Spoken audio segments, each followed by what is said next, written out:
ஒரு ஃபேமிலிக்கு 15வது ஆண்டு திருமண நாள்.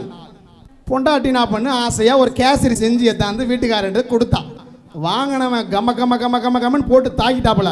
பொண்டாட்டி டென்ஷன் ஆகிட்டா. ஐயோ நான் மண்ணு சாப்பிட்றாப்பல சாப்பிட்ற, எப்படி இருக்குது ஏது இருக்குது ஒரு அபிப்பிராயம் சொல்லையா. அடியே ஒரு முறை சொன்னேன் உங்கள்கிட்ட அபிப்பிராயம், அதுக்கப்புறம் சொல்கிறத ஸ்டாப் பண்ணிட்டேன்டி நான். அப்படி என்ன ஆச்சு?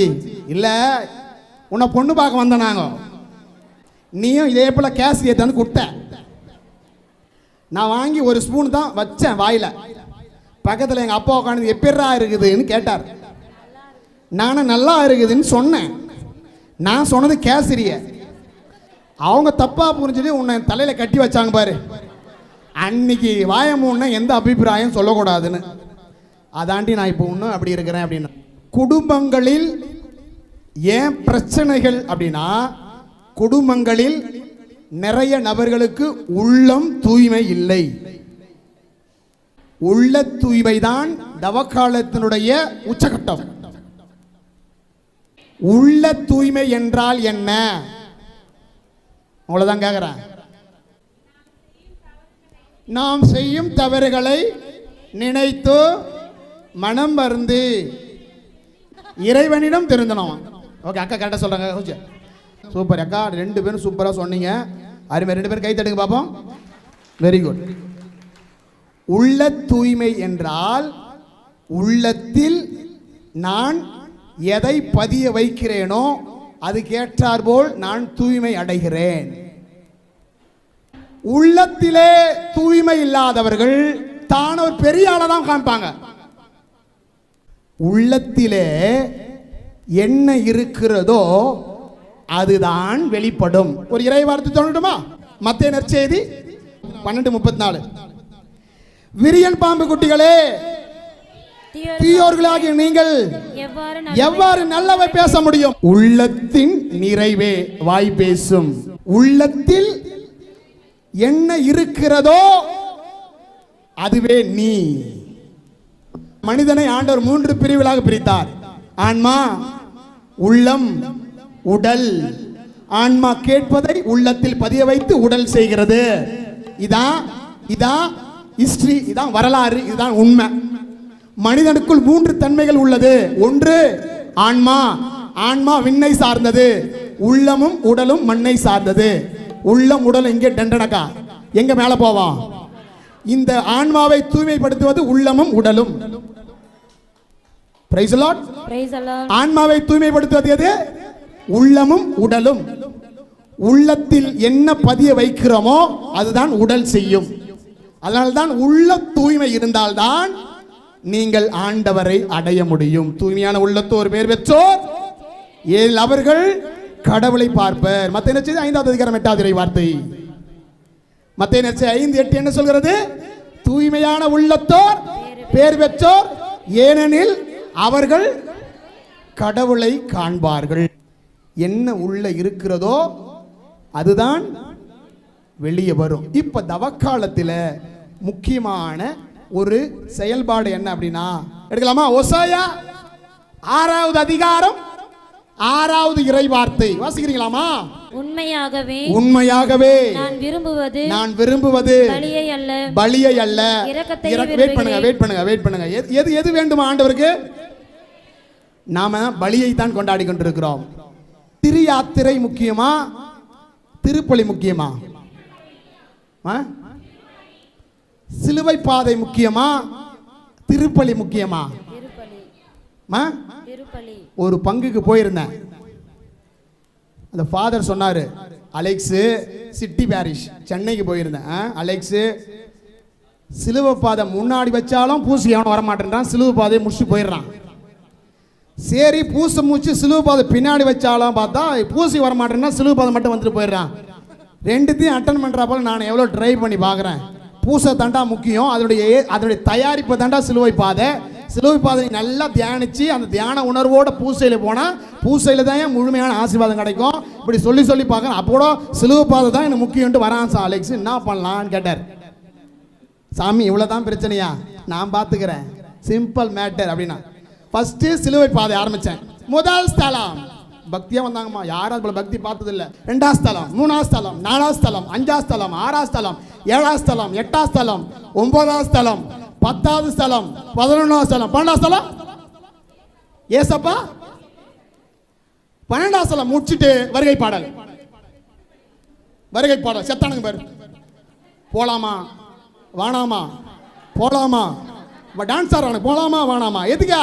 இந்த சிலுவை பாதை மட்டும் வச்சு ஒரு கோஷ்டி அது அது முழிக்குது. என்னடா இது 12ஆம் ஸ்தலம் முடிச்சுட்டு ஐயோ அவனுக்கு 13ஆம் ஸ்தலம் 14ஆம் ஸ்தலம் பார்க்காம போக முடியல. அதனால நிக்கிறான், அப்படியே நிக்கிறான். தந்தை மகன் தூய சென்று வாருங்கள் திருப்பள்ளியில் இறுதி பாடல் பாடு. இறுதி பாட பாடினோம் 13ஆம் ஸ்தலம் இருந்தா பாரு, இருந்தா பாருங்க 13ஆம் ஸ்தலம் 14ஆம் ஸ்தலம் போகும்போது சிலுவை பாதை மட்டும் வந்தா பாரு. அவன் என்கிட்ட பிளஸிங்கே வாங்கல, மோசமே போறான்.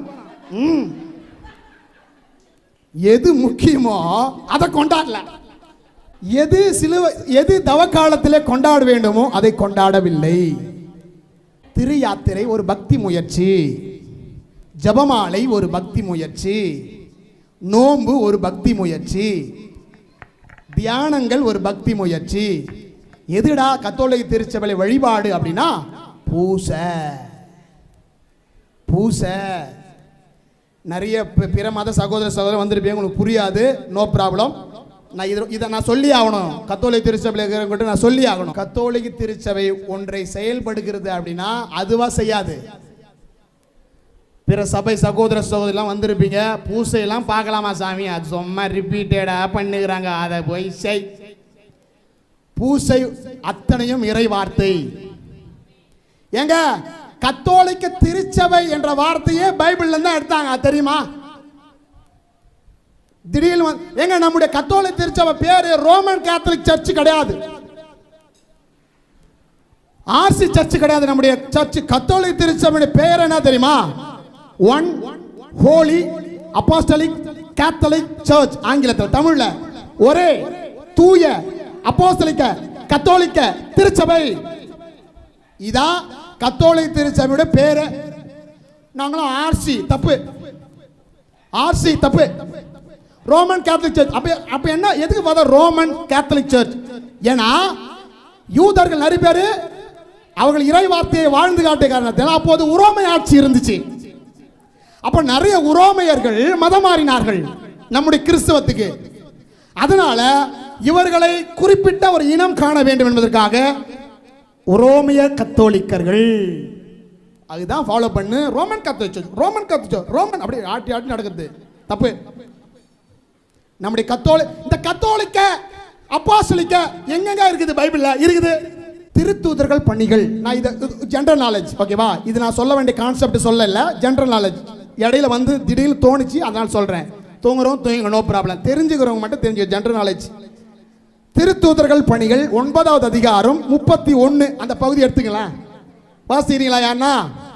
யூதேயா, யூதேயா, கலிலேயா, சமாரியா ஆகிய பகுதிகள் எல்லாம். வெயிட் பண்ணுங்க. அந்த ஆகிய பகுதிகள் எல்லாம், அந்த வார்த்தையை அண்டர்லைன் பண்ணிக்கங்க. கிரீக் பைபிள்ல வாசித்தீங்கன்னா, கிரீக் லாங்குவேஜ் வரும் சிஸ்டர், தேங்க்யூ. கிரீக் லாங்குவேஜ் பைபிள்ல வாசித்தீங்கன்னா ஆகிய பகுதிகள் எல்லாம், அதுக்கு வார்த்தை என்ன தெரியுமா? கத்தோலிக்கா. ஆகிய பகுதிகள் எல்லாம் அப்படின்னா எல்லா பகுதிகள். காத்தலிக் அப்படின்னா எல்லோரையும் உள்ளடக்கியது. ஆகிய பகுதிகளில் எல்லாம் அப்படின்னா எல்லா பகுதிகள் எல்லாம். அந்த வார்த்தை தான் கத்தோலிக்க, நம்முடைய கத்தோலிக்க திருச்சபை அப்படின்னா எல்லாரையும் ஒன்றிணைத்து செயல்படுவதுதான் கத்தோலிக்க திருச்சபை. ஆகிய பகுதிகள் எல்லாம் கேத்தலிக். அடுத்த வார்த்தை திருச்சபை வளர்ச்சியுற்று. திருச்சபை, திருச்சபையினுடைய கிரீக் வேர்ட் எக்லெசியா. எக்லெசியா ஒரே திருச்சபை, தூய திருச்சபை, அப்போஸ்தலிக்க திருச்சபை, கத்தோலிக்க திருச்சபை. இதான் நம்ம திருச்சபை பேர். என்ன தலைப்பில் நம்ம பேசிக்கிறோம்? ஐயோ,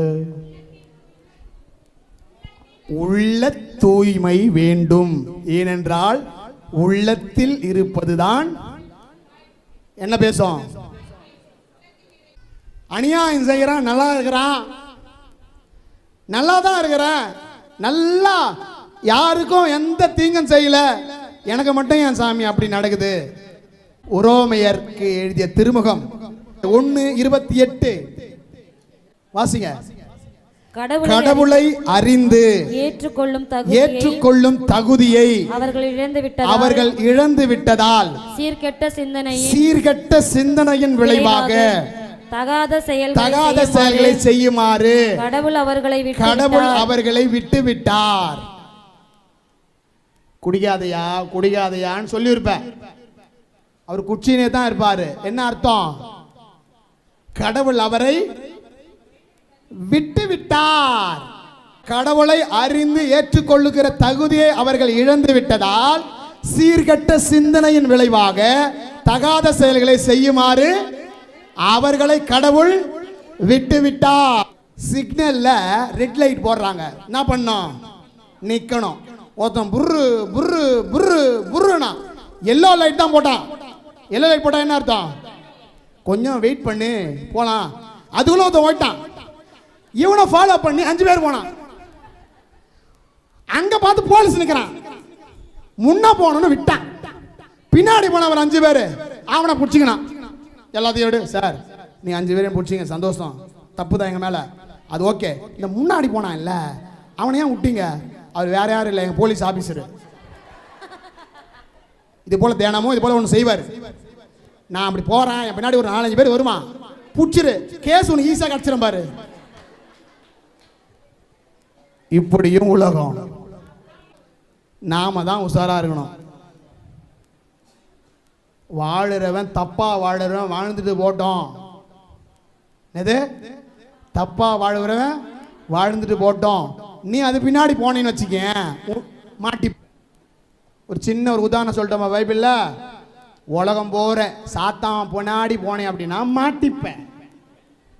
தொடக்க நூல் எடுத்துக்கலாம். தொடக்க நூல் 3வது அதிகாரம் முதல் இறைவார்த்தை வாசிக்கலாமா? ஆண்டவராகிய கடவுள் உருவாக்கிய காட்டு விலங்குகள் எல்லாம் பாம்பு மிகவும் சூழ்ச்சி மிக்கதாக இருந்தது. இதான் உலகம். ஓகேவா? நல்லா கவனிச்சே வரணும். உலகம் உலகத்தில் இருக்கிற பாம்பு மிகவும் சூழ்ச்சியாக இருக்கிறது என்று சொல்லுங்க. வாசிப்போம். அது பெண்ணிடம். இப்ப பாருங்க, முதல்ல சோதனை தான் வரும். முதல்ல சோதனை வரும் யாருக்கிட்ட? பொண்ணுகிட்ட தான் வரும். அப்படி நீ நினைக்காத. அங்க இருந்தது பொண்ணு, அதனால பொண்ணு. உடனே ஆம்பளைங்க எல்லாம் அப்படி சொன்னோடனே காலை தூக்கி விட்டுக்கினாங்க. இங்க இருக்குது பாதி பொம்பளைங்க தான் பாரு. எவ்வளவு ஆர்வமா இருக்குது. ஹல்லேலூயா, ஹல்லேலூயா, ஹல்லேலூயா. இப்ப பாருங்க, முதல்ல சாத்தான் வரான், குடும்பத்துக்குள்ள கும்மி அடிக்க வரான். நீ சாத்தான் பின்னாடி போயிட்ட அப்படின்னா உன் கதை முடிஞ்சிச்சு. முதல்ல யாரு பாரு அவன் ஒரு கேள்வி கேட்கறான் பாருங்களேன். வாசிங்களேன். கடவுள் உங்களிடம் தோட்டத்தில் உள்ள எல்லா மரங்களில் இருந்தும் உண்ணக்கூடாது என்றது உண்மையா? ஆனா ஆண்டவர் இப்படி சொல்லவே இல்லை. இது என்ன சொல்லுது? இங்க இருக்கிற எல்லா மரத்தில் இருக்கிற உணவை சாப்பிடக்கூடாதுன்னு சொன்னாரா அப்படின்னு இது கேக்குது. ஆனா ஆண்டவர் என்ன சொன்னாரு? வாசிப்போம். 2வது அதிகாரம் 14. எந்த மரத்திலும் உன் விருப்பம் போல நீ உண்ணலாம், ஆனால் நன்மை தீமை அறிவதற்கு ஏதுவான மரத்தில் இருந்து மட்டும் உண்ணாதே. ஆண்டவர் கேட்டது என்ன? ஆண்டவர் சொன்னது என்ன? எல்லா மரத்திலையும் சாப்பிடலாம், இந்த மரத்துல மட்டும் சாப்பிடாதேன்னு சொன்னாரு. ஆனா சாத்தான் என்ன கேக்குது? எதுவுமே சாப்பிடுவான்னு சொன்னார் ஆண்டவர். சாத்தான் பொய்யன். யோவான் நற்செய்தி 8வது அதிகாரம் 44வது இறைவார்த்தை வாசிங்க. யோவான் 8:44. சாத்தானே, உங்களுக்கு தந்தை, உங்கள் தந்தையின் ஆசைப்படி நடப்பதே உங்கள் விருப்பம். தொடக்க முதல் அவன் ஒரு கொலையாளி. அவனிடம் உண்மை இல்லாததால் அவன் உண்மையை சார்ந்தவன் அல்ல. அவன் பொய் பேசும்போது அது அவனுக்கு இயல்பாக இருக்கிறது, ஏனெனில் அவன் பொய்யன், பொய்மையின் பிறப்பிடம். யாரு கவனிக்கிறீங்களா இல்லையா? சாத்தான் வந்தானா பொய் தான் பேசுவான், நம்பிடாத.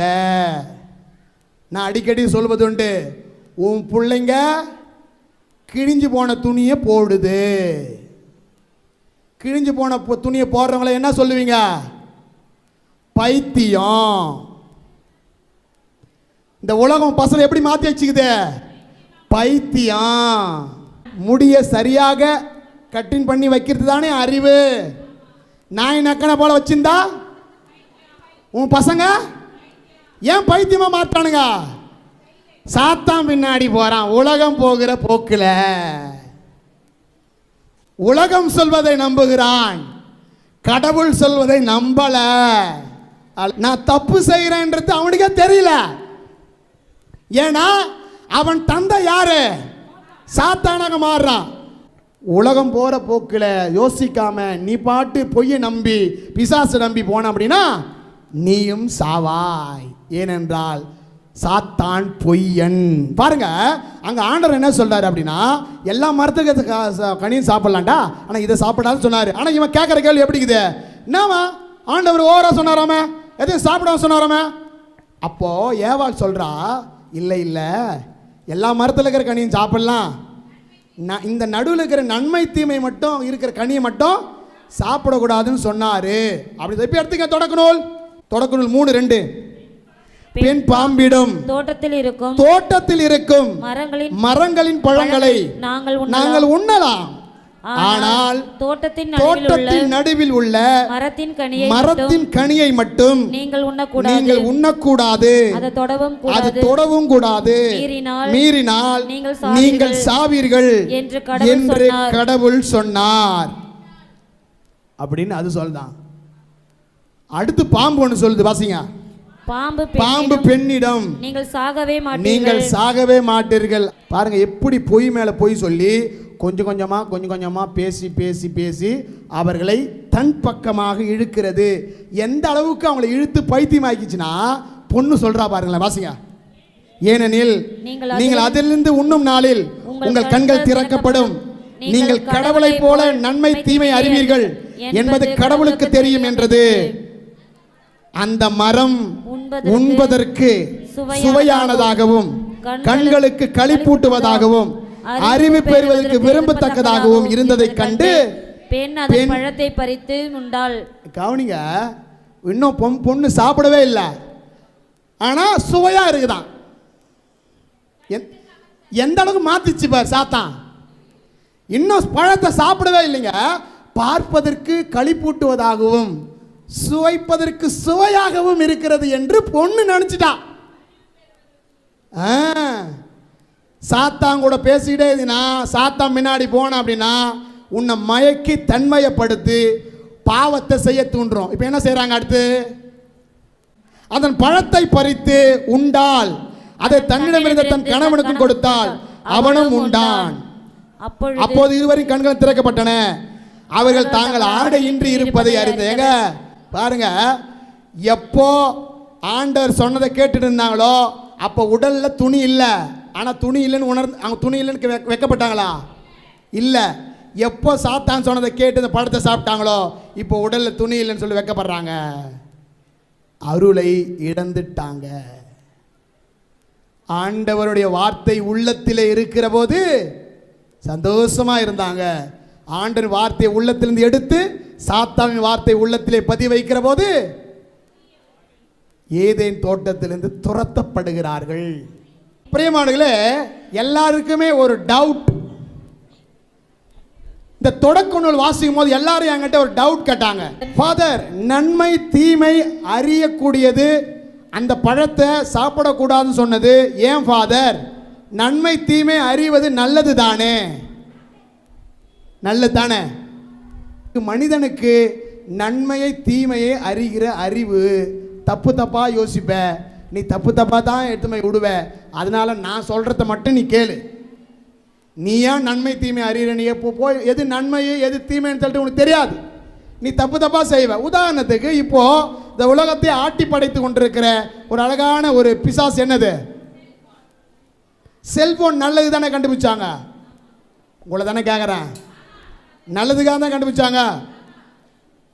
இப்போ செல்போன நிறைய தீமைகள் வருகிறது. சிட்டுக்குருவி சாவுது, நிறைய மரங்கள் அழிந்து போகுது, அதோட ரேஸ் ரொம்ப எஃபெக்ட் தருது, பிள்ளைங்களுக்கு புற்றுநோய் வருகிறது கண்ணில், நிறைய பிள்ளைகள் மலட்டுத்தன்மையாக மாறுகிறார்கள். நிறைய இதனுடைய விளைவு நிறைய. நல்லதுக்காக தானே கண்டுபிடிச்சா, ஏன் தீமையை உருவாக்குகிறது? அதனால தான் ஆண்டவர் சொன்னார், அந்த கனியை சாப்பிடாத, நீ தப்பு தப்பா யோசிப்ப. நான் சொன்னதை கேட்டுக்கிட்டே இருந்தா ஏதேன் தோட்டத்தில் இருந்திருக்கலாம், ஜாலியாக இருந்திருக்கலாம், சந்தோஷமா இருக்கலாம்.